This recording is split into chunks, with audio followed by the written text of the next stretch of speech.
নমস্কার, আমি মৌমিতা। একটা গল্প বলি শোনো চ্যানেলে আপনাকে আবারও স্বাগত জানাই। আজকের উপস্থাপনায় আপনি শুনতে চলেছেন শ্রদ্ধেয় লেখক হুমায়ুন আহমেদ রচিত একটি ছোট গল্প, তুচ্ছ। আমি মাটির দিকে তাকিয়ে হাঁটি। এর প্রধান সুবিধে হচ্ছে পরিচিত কারোর সঙ্গে চোখাচোখি হবার সম্ভাবনা অনেকখানি কমে যায়। একজনের সঙ্গে অন্যজনের একটা স্বাভাবিক আড়াল তৈরি হয়। কেউ কেউ তা বুঝতে পারেন না। ভদ্রতা দেখাবার জন্য এগিয়ে এসে বলেন, সালাম আলাইকুম, ভালো আছেন? এসব ক্ষেত্রে আমি প্রশ্নকর্তার মুখের দিকে না তাকিয়েই অল্প একটু হেসে বলি, ভালো। এই বলে আমি দাঁড়িয়ে থাকি। এতে প্রশ্নকর্তা একটা সমস্যায় পড়ে যান। আমাকে কি বলবেন ভেবে পান না।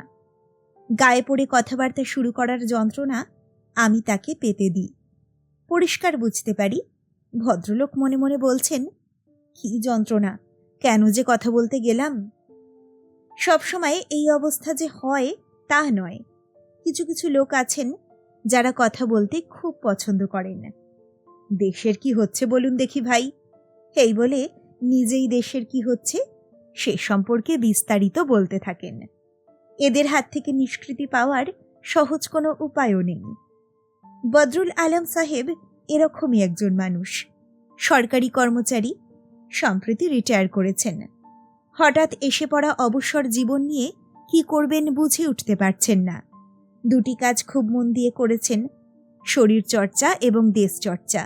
সকাল বিকাল 2 বেলা জগিং করেন। জগিংয়ের জন্য একটা পোশাকও তৈরি করেছেন, সাদা হাফ শার্ট, হাফ প্যান্ট এবং ক্রিকেটের আম্পায়ারদের মতো সাদা টুপি। দেশচর্চার মধ্যে আছে তার নিজস্ব পরিকল্পনা। দেখা হলেই বলবেন, প্রফেসর সাহেব, কিছু একটা তো করতে হয়, কি বলেন? ভেজিটেবলের মতো বেঁচে থাকার তো কোনো মানে হয় না, কি বলেন? তা তো ঠিকই। প্রতিদিন পৃথিবীতে কতজন শিশু মারা যায় জানেন? জি না। 40,000। বাংলাদেশে প্রতিদিন কতজন মারা যায় আন্দাজ করুন তো দেখি। আন্দাজ করতে পারছি না।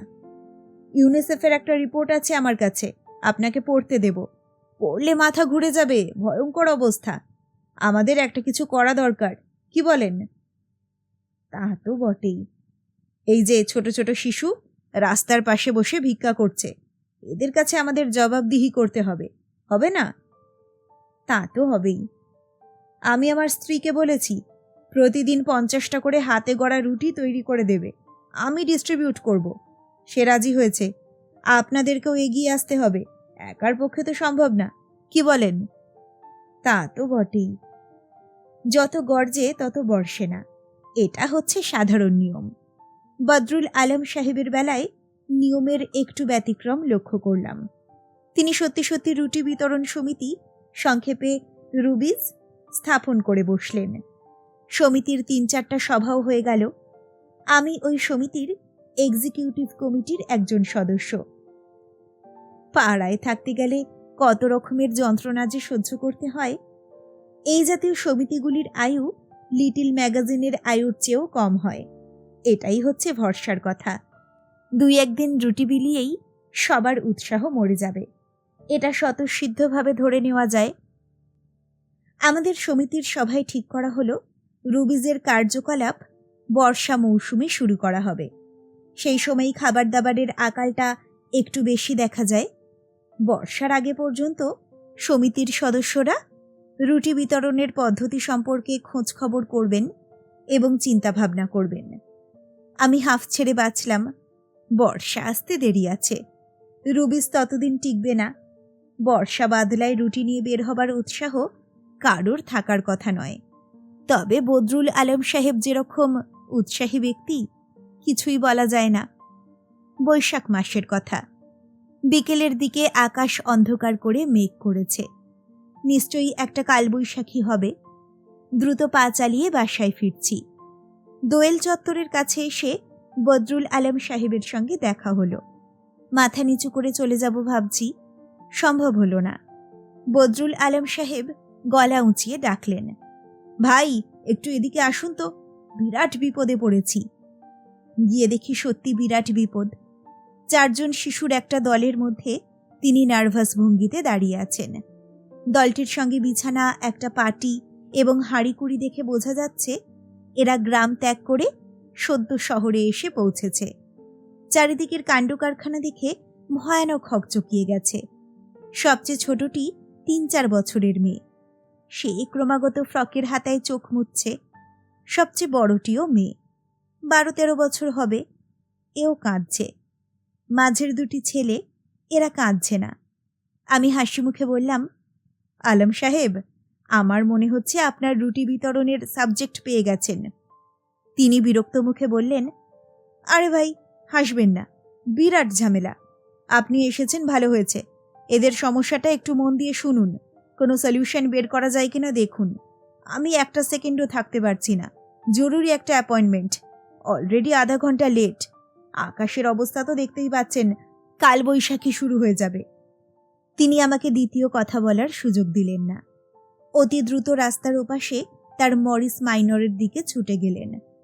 বাচ্চাগুলির সমস্যা তেমন বিচিত্র কিছু না, বরং বলা চলে খুবই সাধারণ সমস্যা।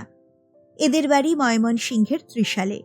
মা নেই, বাবার সঙ্গে থাকত। সেই বাবা একদিন কাউকে কিছু না বলে উধাও, কোনো খোঁজ নেই। বাচ্চাগুলি বুদ্ধি করে চলে গেল নবীনগড়, তাদের মামার বাড়ি। সেই মামা বর্তমানে তাদের ঢাকায় নিয়ে এসেছে। মামা নাকি খোঁজ পেয়েছে এদের বাবা থাকে ঢাকা শহরে। পাকা সংবাদ। মামা বড় মেয়েটির হাতে একটা 10 টাকার নোট ধরিয়ে দিয়ে বলেছে অপেক্ষা করতে, সে কিছুক্ষণের মধ্যেই চলে আসবে।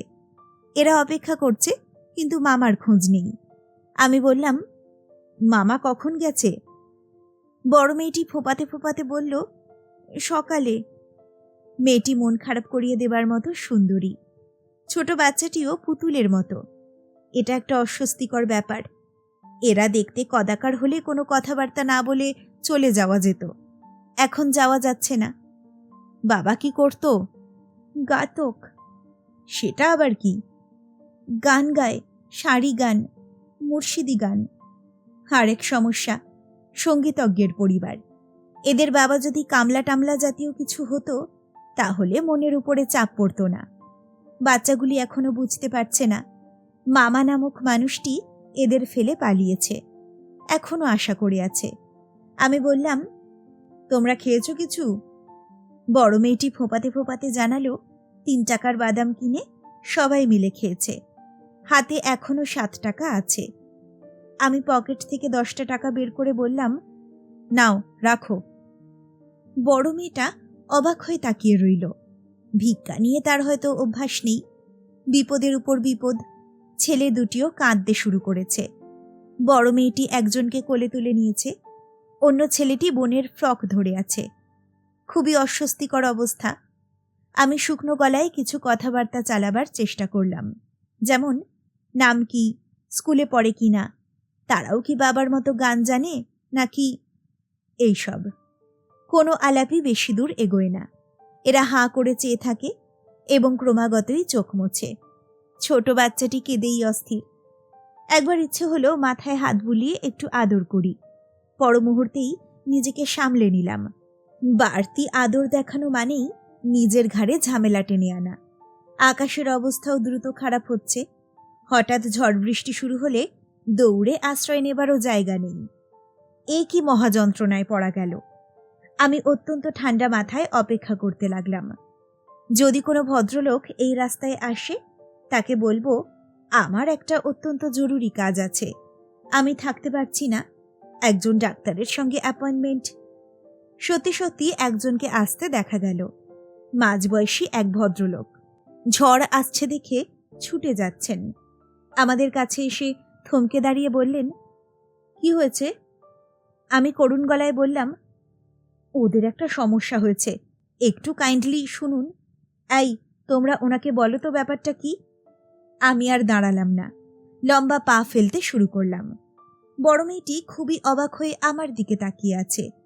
এতে অবাক হওয়ার কি আছে কে জানে, মানুষের কাজ থাকবে না। বদরুল আলম সাহেবের সঙ্গে পরদিন দেখা, বাজার করে ফিরছেন।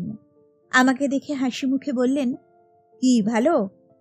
আমিও হাসি মুখে বললাম, জি ভালো। ইলিশ মাছ আজকে খুব সস্তা যাচ্ছে। 50 টাকায় যে জিনিস এনেছি অন্যদিন তার দাম পড়তো 100। এই দেখেন সাইজ। তিনি ইলিশ মাছ বের করে দেখালেন। বিশাল সাইজ। সিঁড়ি দিয়ে উঠতে উঠতে বদরুল আলম সাহেব বললেন, রুবিজের কাজকর্ম তো শুরু করা উচিত। বর্ষা তো এসে গেল, তাই না? হ্যাঁ তাই, এবারে বর্ষা আগে ভাগে নামবে। এবছরও ফ্লাড হলে তো সর্বনাশ। ফ্লাডের ব্যাপারটাও কনসিডারেশনে রাখতে হবে। আর কোনো কথা হলো না। তিনি ওই বাচ্চাগুলির কথা কিছুই জিজ্ঞেস করলেন না। আমিও কিছু বললাম না, যেন ওই জাতীয় কোনো ঘটনা আমাদের জীবনে ঘটেনি। আর ঘটলেও সেটা খুবই তুচ্ছ ব্যাপার।